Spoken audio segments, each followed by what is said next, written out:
I think this one is. Do we have a, does that one work? It is. Hello? Oh, it was not. I was saying nothing to do with the Rams party. I wish it did. But hi all, thanks so much for coming. And thanks for coming to our talk this year. Just out of curiosity, this is our second time doing this. Did anyone come last year by chance? No? Different group? All new? All right. Well, welcome to our talk this year. My name is Ngaruiya, and I'm on faculty at the Stanford School of Medicine.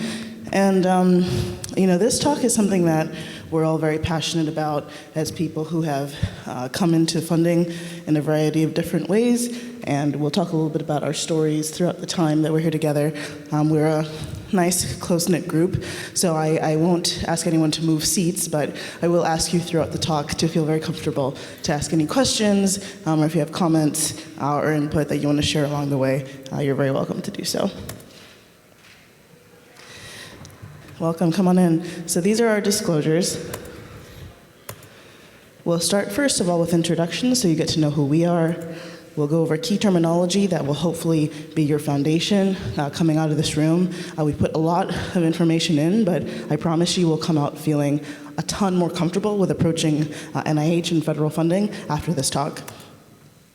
We will talk about some of the different funding mechanisms. We'll conclude and definitely have questions at the end. But as I said, for those who are coming in, thank you for coming. Please feel free to stop us along the way if you have questions or something's not clear.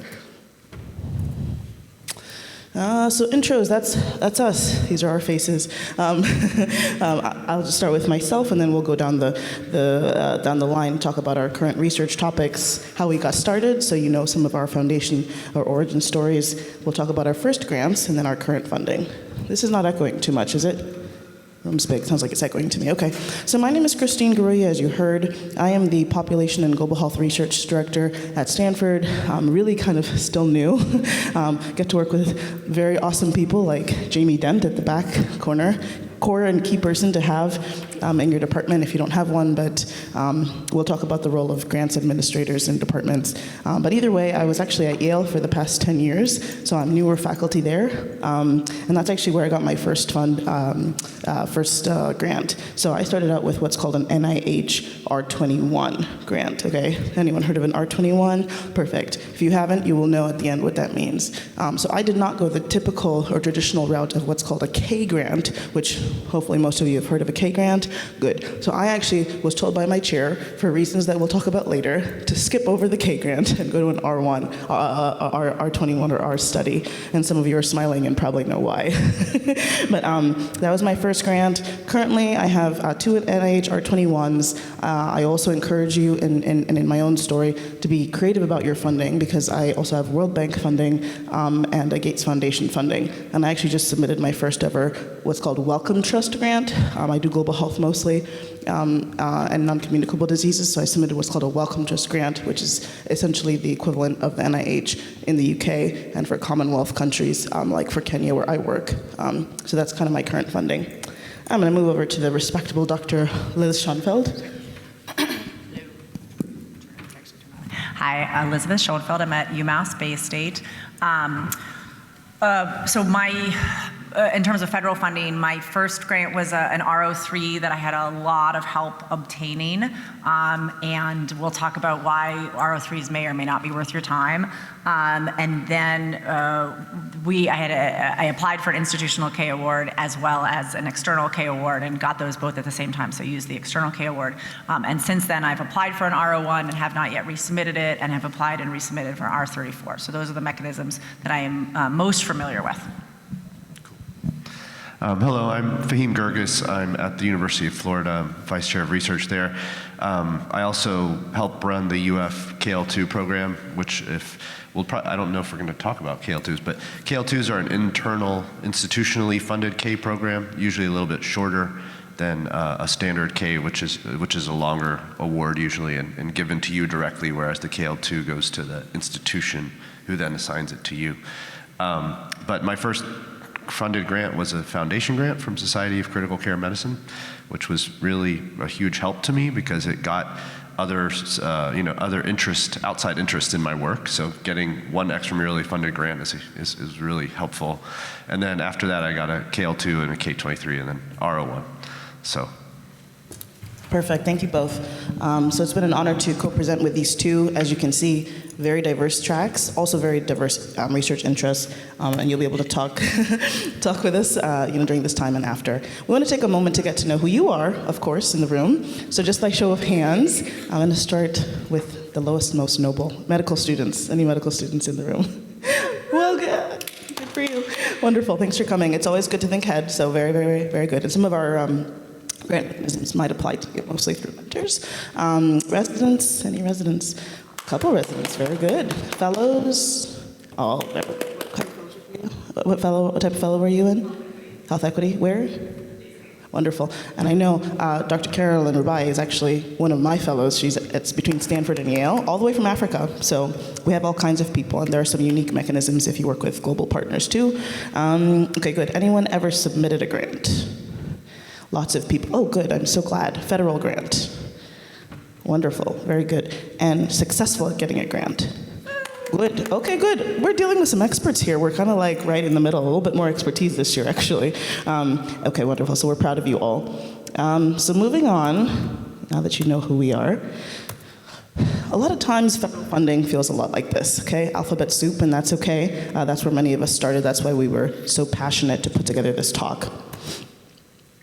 But there are a number of different categories of terms you might want to become very closely familiar with, or at least to be able to look like you know what you're talking about when you're meeting with various NIH counterparts, like program officials. And so you want to know who are the funders and how is that broken down.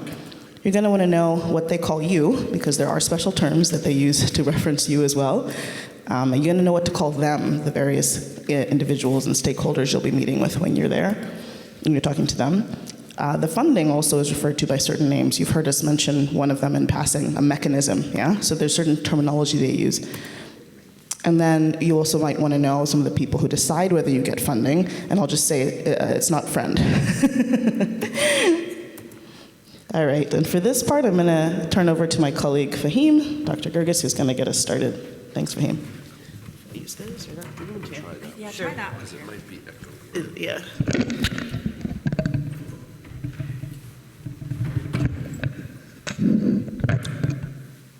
Okay, so I'm going to run us through common funding bodies and agencies. So I'll just kind of put them all out there.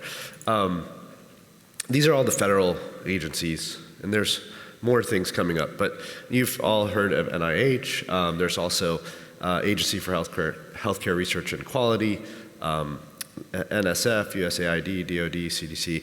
I think the thing to know about this is there's a lot of different agencies. They all have priorities, and we'll go through kind of how to find priorities for each of these institutes or centers and funding bodies. And so you'll be able to actually find out from specific websites like what these bodies fund, what they're interested in. And so obviously NIH is the thing we talk a lot about, but all of these things are potential for supporting your career, supporting your research.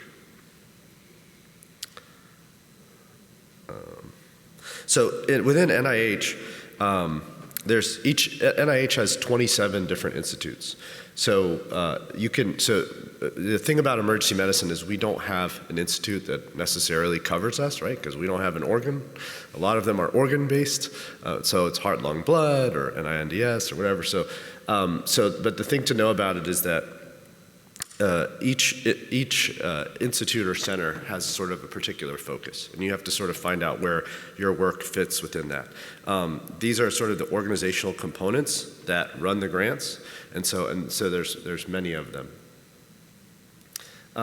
They are also kind of the point of contact for you to kind of look at what funding they have and and you actually will be able to find program officers and officials within those institutes as well as scientific contacts who can kind of steer you in the right direction. Here's the overview. So a lot of institutes and centers, And sometimes it's not clear where your work would fall, and so that's where you can actually reach out to them and talk to them, or talk to others who have done similar work. And sometimes there's more than one institute that will fund a certain kind of work. So if you want to study a particular disease or a specific condition or whatever it is, sometimes it'll fall into more than one basket, more than one IC. So it's just something to know. But the best thing is to really reach out and find out, does this fit within their funding mechanisms? Yes.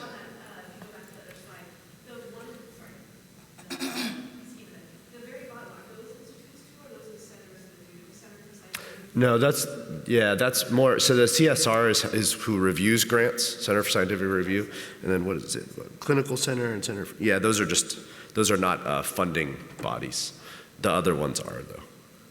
Yeah, no problem. And one thing that I didn't know for a long time is that the individual ICs don't review their own grants. The Center for Scientific Review does that, right? And so they have a whole center that does all of the reviewing for all of the things. In the study sections aren't even really related to a particular institute. There might be one study section that this institute sends a lot of their grants to because that's where they tend to go, but it's not really like they're related. Does that make sense? That is something I honestly didn't even know till last year, and it's so weird to me because you'd like to think that you're submitting to NIDA and all your stuff is going to be reviewed with all the other stuff submitting to NIDA, and it's not even remotely true. You submit to this SRC that then is reviewing stuff for NIDA and NIA and NINDS because of some other commonality, and we're going to talk about that. So a little vague and confusing, but as you get into it, you start to learn some of these things. As we mentioned, 27 institutes and centers, and these are some of the more common ones that you'll see emergency medicine submit to. So NCI, NHLBI, NIDA, NIAID, NIMH, Fogarty, which is the international one. Also NINDS. NINDS and NHLBI are the ones that do a lot of the backing for SIREN projects. So you probably heard of SIREN, Emergency Care Network. But you can really submit anywhere. My stuff goes to NIGMS generally, which is General Medical Sciences, and they do sepsis, trauma, burn.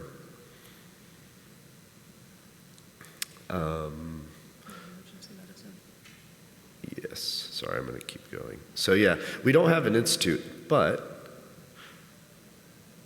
there is an Office of Emergency Care Research. So Jeremy Brown, I don't know if you guys have met with him or heard about him, but he actually is here at the meeting. He was around quite a bit. His office really sort of helps build networking for you with your work. So if you have work that you want to get funded, and there you go, doesn't directly fund projects, but it does help you to sort of network. And so you can always reach out to him. He's very easy to communicate with and say, okay, I'm trying to get a project funded with this, with this area, this background. Is there any connections you can help me make? Where would you recommend that I go? And so that's really what his office does. So it can be quite helpful.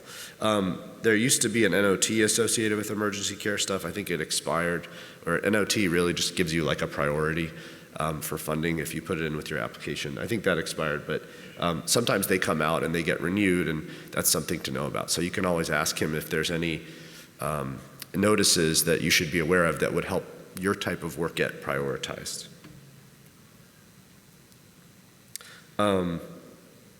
So we're going to get a little bit into what they call you. And so as a scientist, the term that you hear a lot is the principal investigator, right? That's the... Yep. Just had one quick thing before we moved on, and someone was taking a picture of that. Did you get that? But Jeremy Brown, very Googleable. If a lot of people that are starting out are like, I don't know what program official to talk to, program officer, you can always start with him, technically. Like we said, if you attended the talk yesterday, all of them should kind of be well-versed on who to refer you to. Some are nicer or more helpful than others. I've mostly had success, like 90% success, I would say, on average. Like most are quite helpful. But you can always start with him as an entry point if you're not sure. The other thing I was going to say on that last slide that we had up for the different institutes and centers, grants writing and success, honestly, is often just a number. numbers game, like everything else in life. And those are some of actually the biggest funded institutes, period. Not Fogarty. Fogarty is like very poorly funded for global health. But NIMH, NCI, NHLBI, and NIAID, if you can sort of tweak your grant, if you're thinking of something like Faheem, Dr. Guirgis was referring to maybe fit into that, like numbers game, talk with your mentors, think about that. Those are some of the big funded ones, and you can find that out also online, which ones are typically most highly funded. Thanks, Faheem. Yeah, thank you. So PI is really the lead on a grant, right? They're the person that's responsible for everything that goes under the grant. All the really it's like a contract, right? So if you think about getting a grant, they give it to you, they give you a bunch of money, and they say, okay, you're supposed to do this work, right? So that's the person who's ultimately responsible for all of the elements of the project getting conducted according to how it was written and approved. Early stage investigator, this is super important. If you're within 10 years of finishing your ultimate training, whether that was fellowship or residency or something else, I think even certain types of degrees might even count. You can actually apply for a grant as an early stage investigator.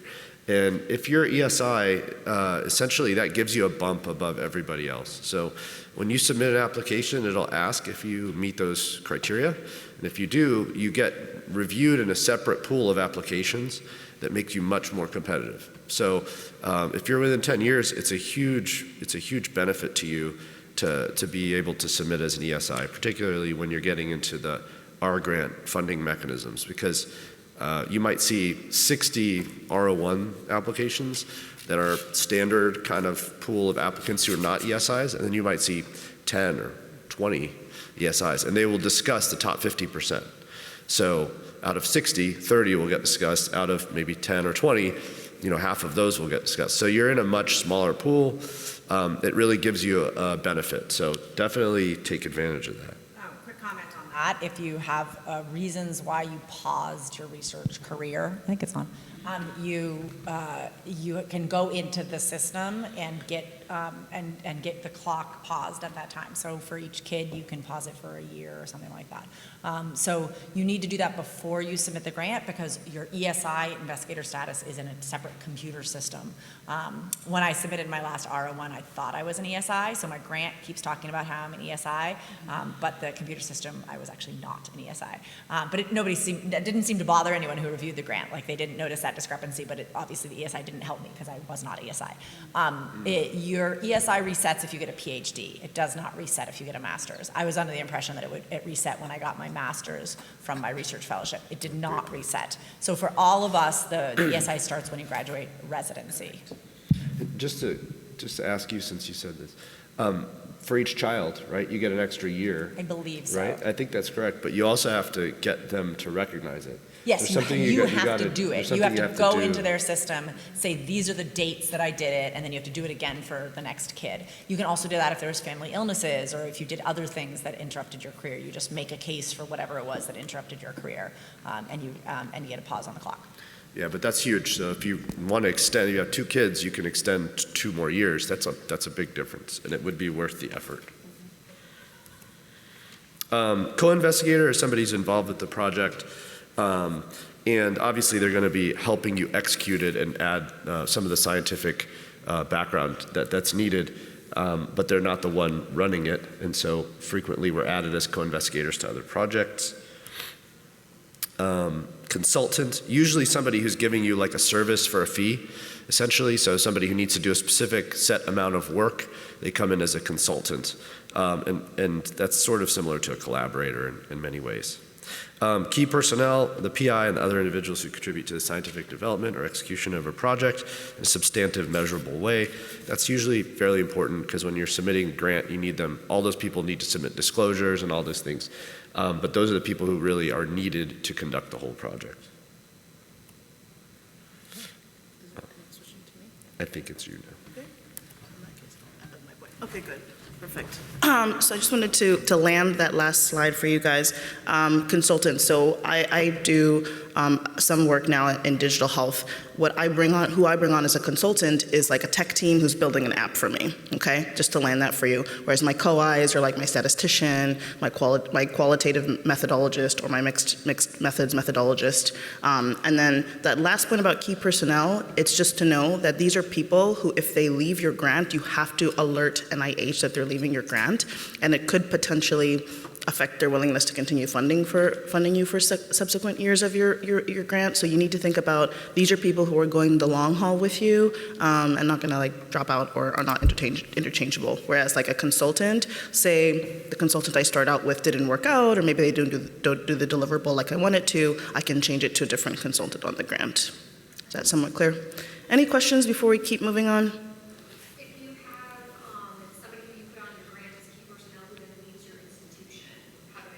That's okay. You will have to alert the NIH that they switched institutions, and their institution will also need to be made aware, because to pay them, the money will have to go through their institution. So they'll have to like reset up their budget, create an account for them, move the money there, and so on and so forth.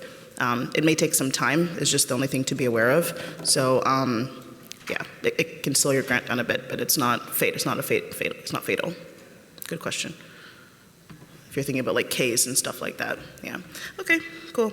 So we're gonna move on to what do you call them? So again, we've used this term a number of times already, but your point of contact, the people you're usually encountering or having exchanges with are what are called program officers, program officials, or sometimes project officers. You can just say PO. And I love to think about it in the means in the way by which an NIH Institute Center director once mentioned it to me, which is that they're there to make you successful. And like I said, by and large, most of the times they are like really, truly quite helpful. You might also hear this term, which is what's called a scientific review officer. So these are the people that really get engaged after the grant is submitted.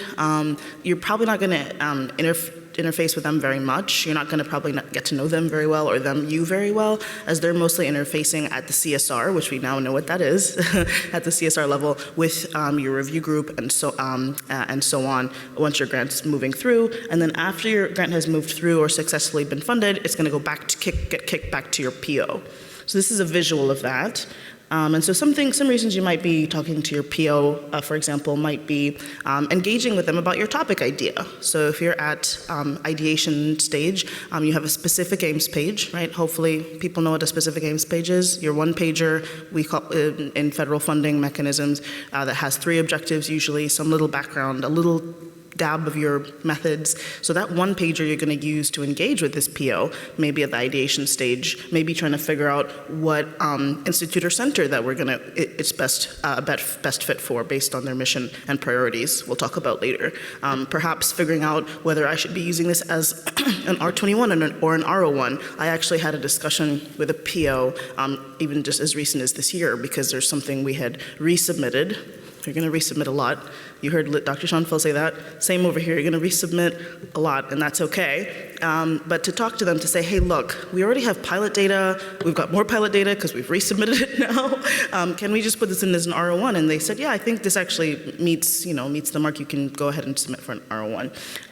And then after the fact, once you get your grant scored, right, and you get this also a few pager from them, usually 2-3 pager, that talks about the summary, or it's called the summary statement of what your grant review was like, re-engaging them at the end of the process, right, to say, how did it go? I'm just mindful of the time. I might speak on that just for 30 seconds. But your SRO, on the other hand, after you hit submit, might be if you want to add like a big paper that you published in Lancet, and you're like, I just really want you guys to make sure this gets considered in my grant application. Or for example, if you want to change what's called the scientific review group, the group that's reviewing it that Faheem, Dr. Guirgis started touching on. I even most recently, another story this year, switched what's called the the scientific review group that my grant was placed in, right? So you submit your grant, it goes into the magical world of CSR, some SRO gets assigned to it, and they decide based on their knowledge of the different scientific review groups, which is the best group or team of individuals to review your grant. Well, I have a habit now, because I work in global health, of making sure that people are sensitized to global health, or if you work in underserved communities, like community-based work, same thing, right? Because your grants are probably going to have a lot of limitations in terms of, availability of data or efficiency of data collection or whatever else. And I find that if the SRG does not have people who've worked in those spaces, they don't get it. So I go in and I look at the SRG and I actually PubMed like several of their names just to make sure they have published in this area or they've worked on global health. In my case, for you, it might be something different. And I felt that this SRG was too basic science heavy and wasn't going to get it. And they changed it. They changed the SRG as a result of our discussion. So that's how you might interact with your SRO. Again, you might not interact with them very much, but that's just so you know. Okay. 2 seconds on I want you to take away. Yeah, not friend. What I want you to take away from after you get your statement, because a lot of people don't mentor people on this. I was not mentored on this directly. Is you need to reach out to them after you get your statement. There's going to be a date that they're going to let you know when your summary statement is coming out. You're going to contact them the next day, okay? You get your summary statement, you're going to do what? Contact them the next day, and you're going to say, hey, and they're used to this, they're expecting this. You're going to put in your subject line your grant code, okay, whatever your grant specific ID is, and you're going to say, greetings, Dr. So-and-so, because they're all PhDs, and I'd love to go on your schedule to discuss the outcome from my grant for 30 minutes. I mean, take a few days, get the emotions out. The meeting will be in a week anyway. And then when you meet with them, you're going to get their gestalt, okay? What was your gestalt on being in the room as the only person you can talk to from that room, because you cannot talk to the reviewers? You're going to ask about things that maybe were brought up that could be improved upon, and how you could improve upon them potentially. And then, honestly, just like future directions, what's the hope of resubmitting? Do they think you should go to a different mechanism, a different program, a different institute? Okay, so getting that meeting on the call. If some of that is not clear, or how to have those discussions, reach out to a mentor, reach out to one of us. We'd be happy to coach you through that. But one of the most important things you'll do to improve your grant writing success. All right, what do you call the people who decide whether you get the funding? Like I said, not friend. Okay, and so the review process has 3 levels. Specifically, you're going to start with what's called the scientific review group, okay? We've mentioned this also a few times. This is the first level of peers, just like people like us in the room, actually, who are sitting around, usually about 20 people, to discuss sometimes up to like 80 to 100 grants per submission. Only 50% get discussed, I think like Faheem had mentioned, but to discuss these grants, again, people just like us. And they're usually, trained in this area, perhaps have been federally funded in this area, and so should ideally have the level of expertise. But what you'll find is, because they're reviewing a diverse variety of grants, there are also going to be a diverse variety of people in the room, and the proportion may or may not be aligned to you, like I was mentioning before. This is just one example of an SRG group clinical science neuro review, and I actually showed this one because, funny enough, I randomly picked this, and one of the people over here, this person, is like a collaborator on my grant. So you may actually look up and find people that you know, and it's just to say that these are very it's approachable, and you can actually become a reviewer too. One thing I will say, while I do look for people that are aligned, if someone is a close collaborator or a close friend, they actually are not supposed to review your grant. So it's helpful to know, maybe not the most reassuring, but it's just to say it is approachable, you can do it too, and do look at your SRGs. So next step, after the SRG has approved, you've gotten past your 50% discussion mark, you've been, put into a fundable score, a fundable range of scores, your PO will pick, a certain number of grants close to or hopefully within their pay line that they move on to the next level, which is called the council. Okay, very intimidating name, right? It's like very Game of Thrones. Like, this council is going to review your grant. So a council that reviews your grant, and these are very senior people, all the big names we can think about in emergency medicine, like my former chair, Gail D'Onofrio, is an advisory council member. The top really well-funded people. But interestingly enough, and appropriately so, because these are U.S. federal dollars, there are also a diverse array of other people people on the grant. So there's people in advocacy, there's people in pharma, there are lay people who are experts in their various fields to say, yes, we think this is a priority to the US people, which I think is actually a good thing. But it's also to say that you're gonna write your grants for a diverse audience and make sure it's, again, approachable to them, because ultimately the council, if they also don't get it, are also not gonna fund your grant. And my action point from this is always to say, my point number 2, so number 1 is contact your PO right after your statement comes out. Number 2 is have someone outside of EM or outside of your work area review your grant. Somebody who's not gonna get it and be like, what does this mean? You need that person now, pre-submission, so when you get to the post-submission phase, most or many people at least find it tangible or approachable, okay? And then finally, which I always think is kind of cool, your grants finally get like a little sign-off by the Institute Center or Director. And so many of us saw this face many times, obviously, over the past 5 years. So it's interesting to know that the reason he was chosen for the role he was is that Dr. Fauci was actually the Institute Center Director for NIAID, which is the Infectious Disease Institute. And so this kind of person will eventually sometimes even get to know your work quite well. And ultimately, if you get so far, which I know all of you will, there are actually director awards, like there's a director mechanism if you have really groundbreaking or interesting work that you can apply to separately from some of the typical mechanisms and programs we'll talk about. So those are your 3 levels. That's what's gonna happen after your grant gets submitted. And I'm gonna keep going for a little bit longer, turning over to Dr. Schoenfeld shortly. Last term, in terms of how you're gonna, again, refer to the funding, so you're having these conversations and, sounding like a rock star, which you all are, of course, is knowing that the grants come to the NIH, or they think about them as what are called mechanisms. Again, I've mentioned that a few times. And mechanisms are just different routes by which the grants, like roads that they get to NIH by. Most commonly, we're interfacing at what's called the grant level.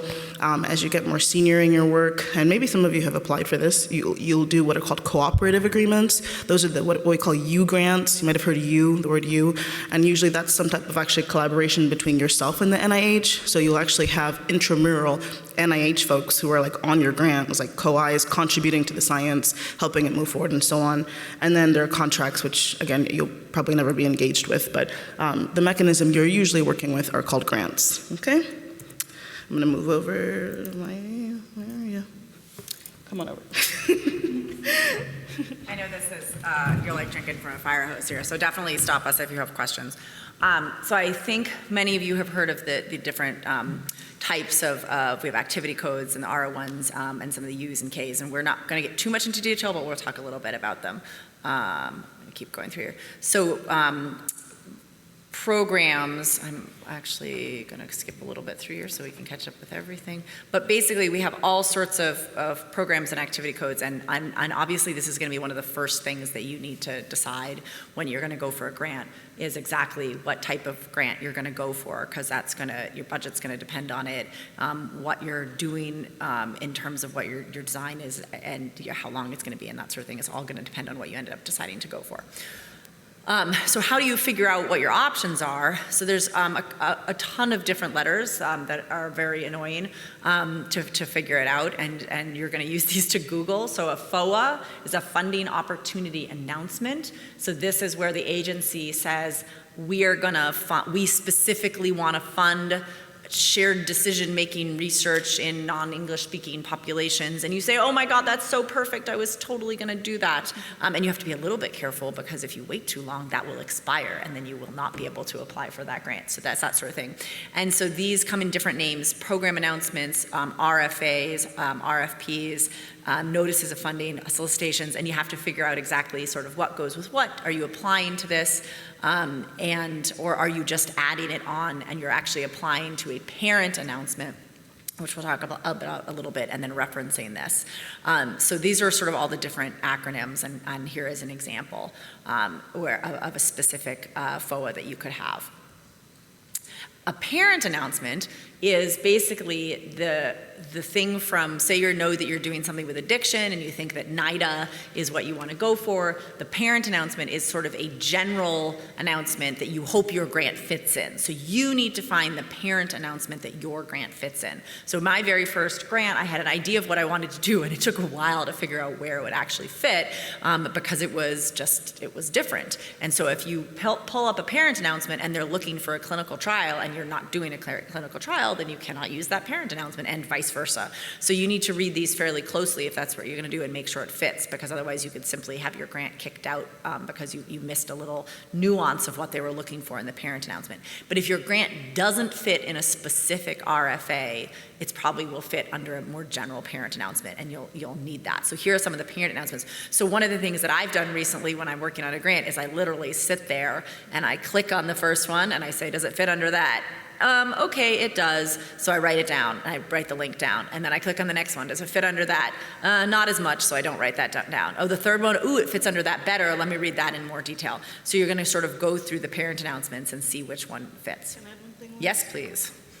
The origin story for where this talk honestly came from in terms of my contributions was I did not know these things existed for way too long. It's just to say, and that's okay, it goes to show that you have to start somewhere, okay, is that these are always available. They have what are called standard cycles throughout the year. You don't have to wait. I thought you had to wait for what's called a request for announcements or request for proposals, like a super special grant in global health. No, there are always these parent announcements, R01, R21, R03, R34, they're all up there. You can always apply for them. They have, and we think we have the link to the deadlines as well there too.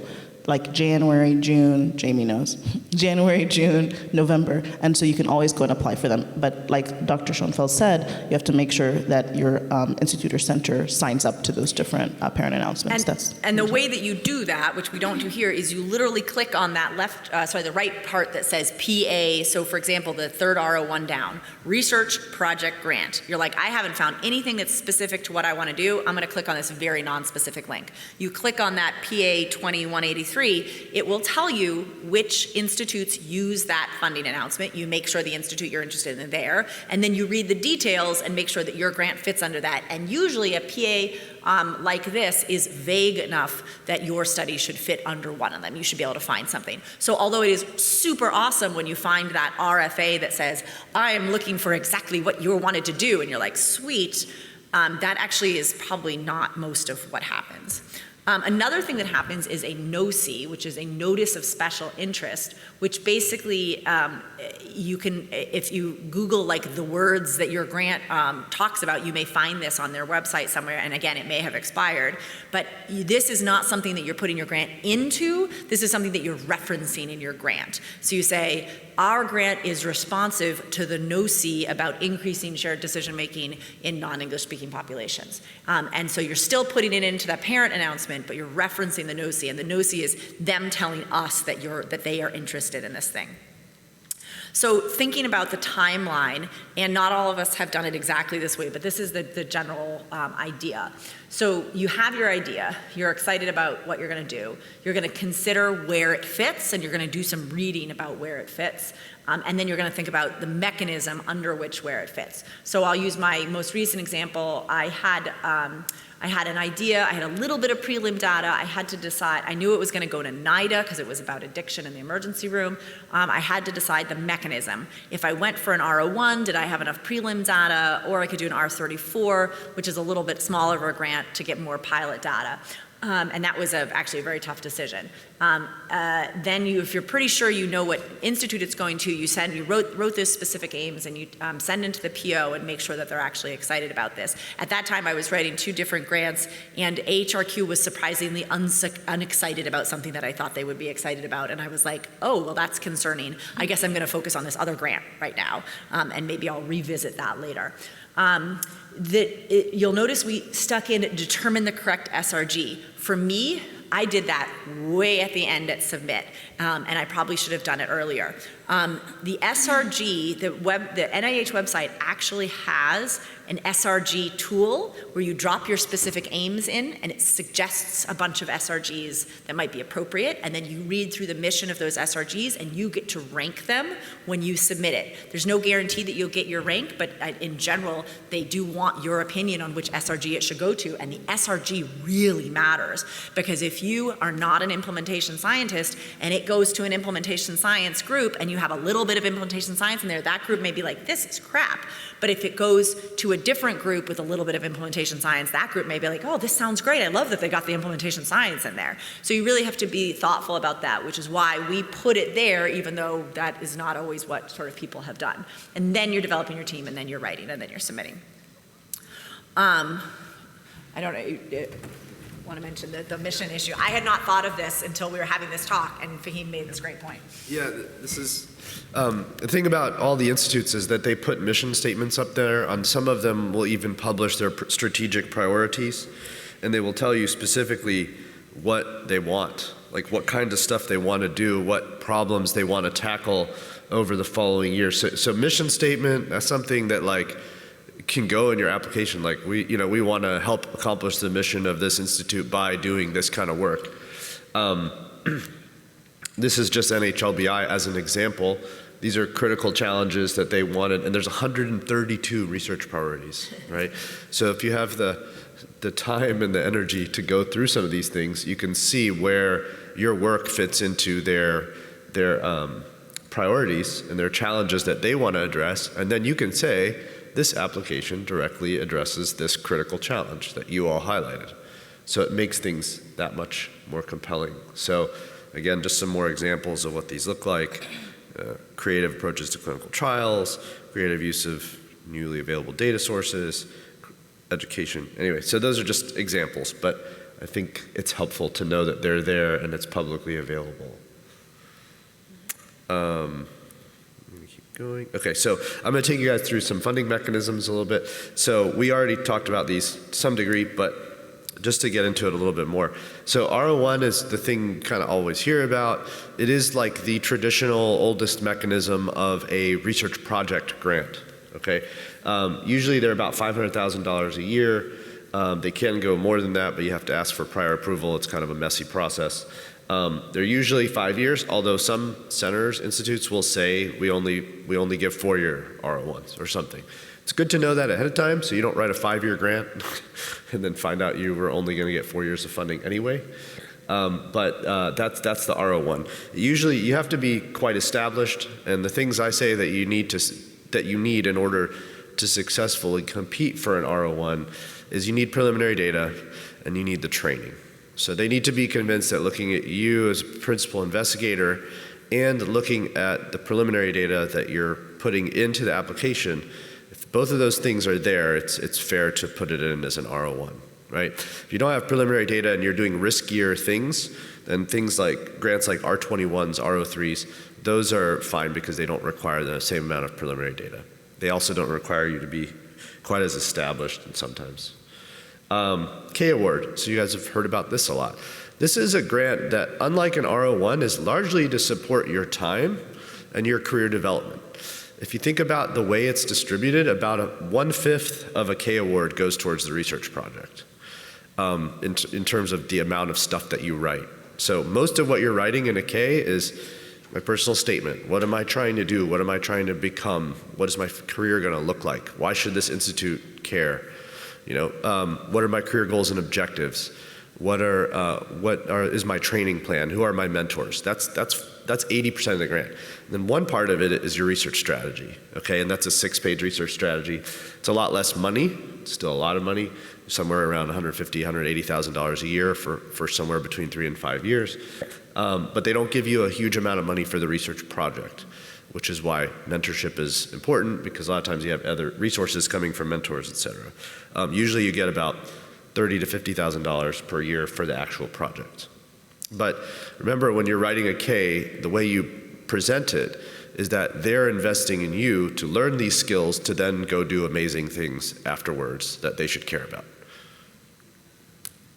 RO3, R21, I touched on. Smaller mechanisms, RO3s are usually like $50,000 a year for 2 years. R21s are usually $275,000 over 2 years, and they can be distributed unequally between the years, depends on how you want to do it. You don't need preliminary data. They like high risk, high reward stuff. And the idea is that you afterwards take it and turn it into a larger, like an RO1 or something. R34, these are generally pilot planning grants for clinical trials. They give you some money to essentially do all the pilot work and the groundwork necessary to plan a large clinical trial. So they can be very helpful. SBIRs and STTRs, these are especially small business innovation grants or technology tech transfer grants. If you are trying to either partner with a small business or start a small business or actually transfer the technology over to another business, those are grants that you can actually write that will help you sort of get those things started. And there's different phases of them, and the first phases are very small, and then as you get to the next phase, if you get the first one, it gets larger and larger amounts of funding. And that's the federal government's way of trying to essentially get businesses started that will do the kinds of things they want them to do. And then UG3, UH3, these are cooperative agreements. Usually they're 2 to 3 years of planning, and then they move on to a clinical trial. There's no limit on funding, like it's written there, like an R34 plus an R01 together. The thing about U grants is that they're cooperative agreements, so generally they have a lot more input from NIH in how they get conducted. And so you really actually have to meet with them on a monthly basis usually, and the program officer will actually tell you, okay, this is what we want to see more of. So it's a lot more of a back and forth rather than like an R01 where they just give you the money and then you do a progress report every year. And that's you. Okay. Thank you so much. You guys still doing okay? We're gonna zip through because we're a little out of time, but hopefully this diagram is helpful for you to kind of bring it all together, thinking through your ideation, involving the necessary people, and getting to your submission. NIH Reporter, this is probably the last one I'll emphasize, which is that it exists if you're looking for collaborators, if you're looking for existing grants that mirror yours that you can email the PI or even ask a PO to give you a sample of, for example. It's a great place to go.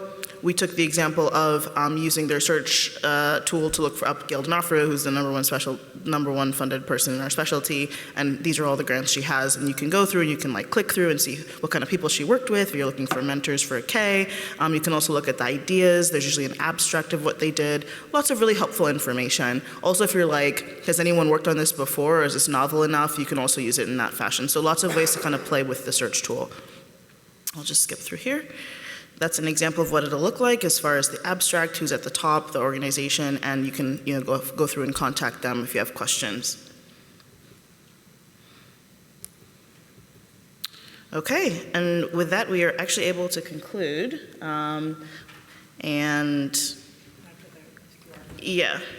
So in some just our big takeaways are, remember your institute or center, use your PO to guide you through this process. There are different mechanisms and programs depending on level, but your PO might advise you to go to one over another as well.